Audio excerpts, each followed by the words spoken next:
2009 po yung palarong Tacloban. Ako po ay natalo. Dahil po, di ako nag-training maigi. Yung bumalik po ako dito at nag-training. Yung 2011, May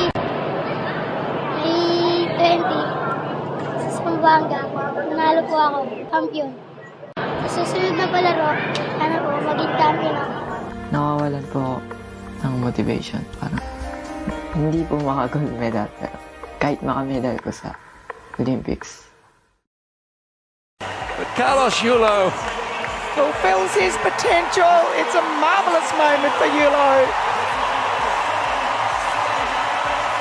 There's been so much pressure on him to perform at his best. over some years now.